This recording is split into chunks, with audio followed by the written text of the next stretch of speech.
Hey y'all, welcome back to another video. It's your favorite nurse babe, Kristen. We are doing another reaction video. I have a couple of reaction videos I need to get out the vault, and this is one of them. And this one right here is a loaded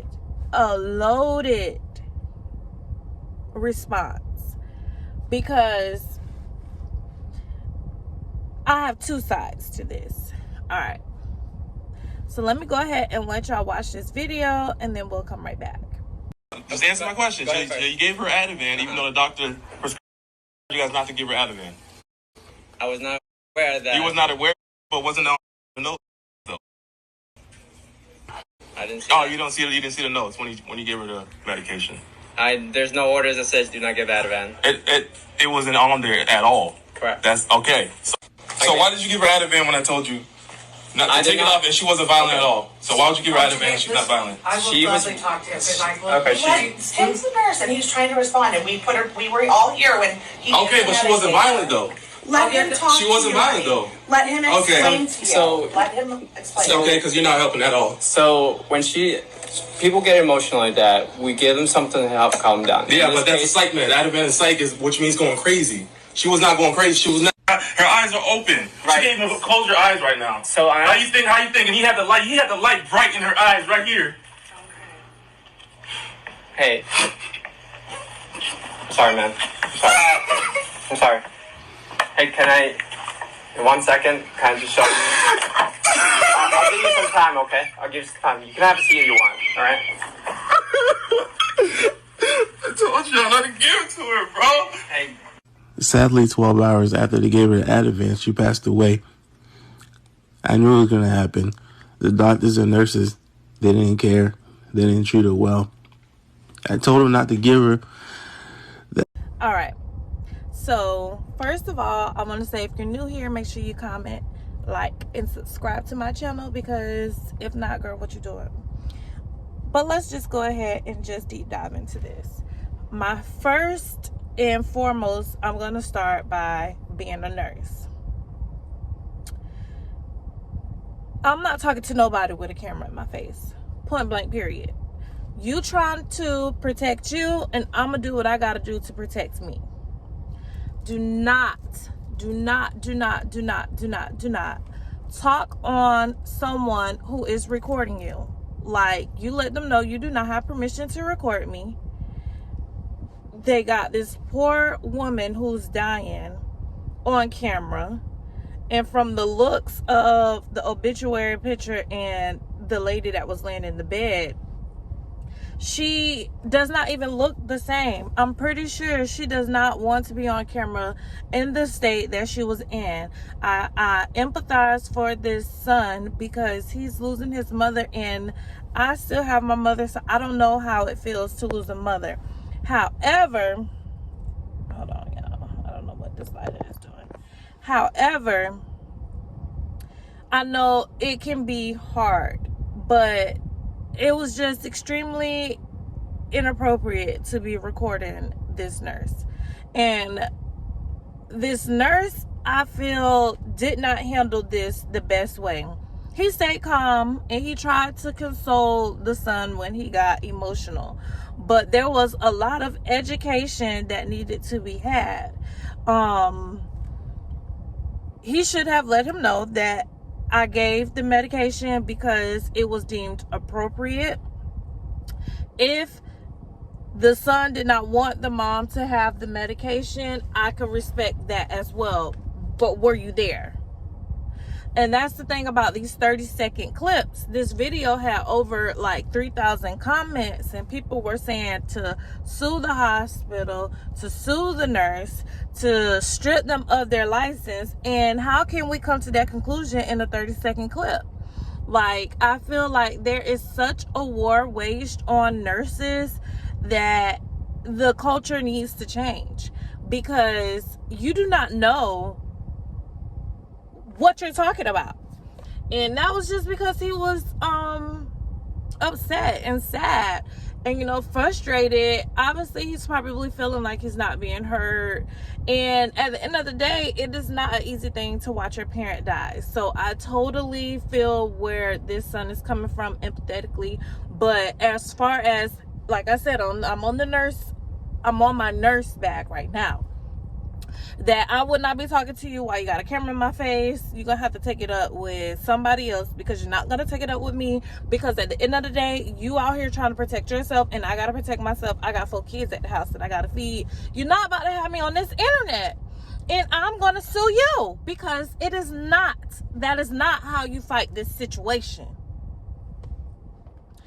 Now, let's switch gears. As a black person, I empathize with this man, because I know how it feels to feel unheard. I know how it feels to not really know what's going on. So this is why I said the nurse really needed to educate him, because in this situation, he needed to be comforted. He needed to know exactly what is going on. This is his mother. Like, he's had, however, 20, 30 years. He sounded like an adult. 20, 30, 40 years with his mom, and he's probably watched her suffer. He needed to be educated on every step that he's going on. And as a black woman that's in this profession, there is a need for more black professionals, simply because we feel safer when we're being taken care of by a black person. Now, some of us do drop the ball, but for the most part, when you walk into a place, like, I'll never forget when Cash had COVID. Cash was like 8 months and he had COVID. When we got to the hospital, because the first time they sent us home from the hospital. The second time we came back, they admitted us because his oxygen was in the 70s. And a black respiratory therapist walked through the door, and I felt such a relief. I prayed on the way to the hospital, Lord, send anybody into this room that is going to take care of my son. Now, I'm not saying that all black people are just better in that they treat us better than Caucasian people. That's not what I'm saying, because I had a really good nurse and she was white. But in that moment, as a black person, as a patient, you feel very scared and uncertain.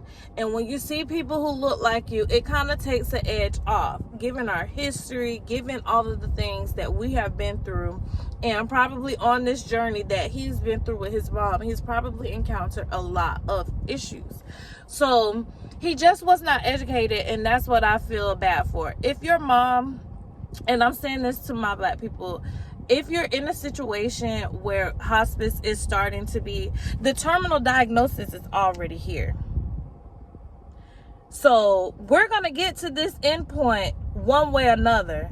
It is cruel and it is not love to make your family member suffer, to be anxious, to be in pain, to have anxiety, insomnia, like the restlessness. You can tell. And even though when they get to that point where they can't no longer articulate how they're feeling, that's when the nurses come in. We have been educated on, you know, the signs, the nonverbal signs, an increased respiratory rate, an increased heart rate, grimacing, not even the increased respiratory rate, the way they're breathing. Are they using a lot of their muscles? We call these accessory muscles. Are they using a lot of those muscles? Are they contracted? When they're stuck like this, people think, oh, that's because you're not using it. That's from pain. That's a pain response.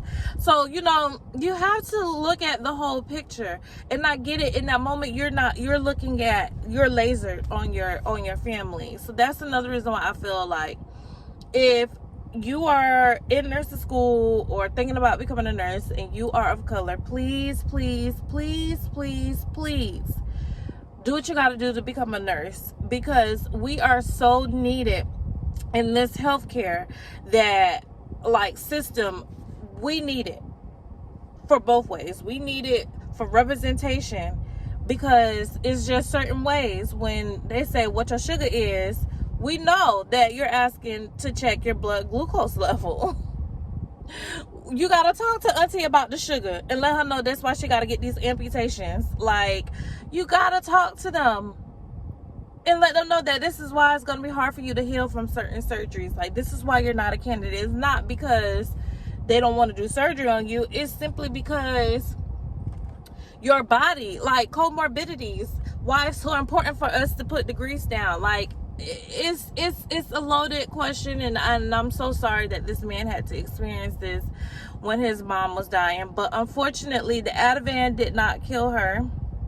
We have a reverse medication, so if she was to overdose on the Ativan, they could have given her something. I don't know if they did or they didn't. This is why I'm saying a 30-second video, you cannot make a full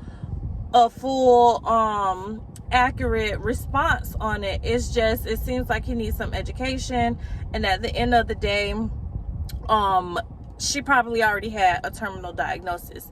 And when you have a terminal diagnosis, the best thing to do is to make sure she is kept comfortable and not in pain and not stressed out, because I mean, there's no way for anyone to go. All right, y'all, let me know what y'all think in the comments. Love y'all.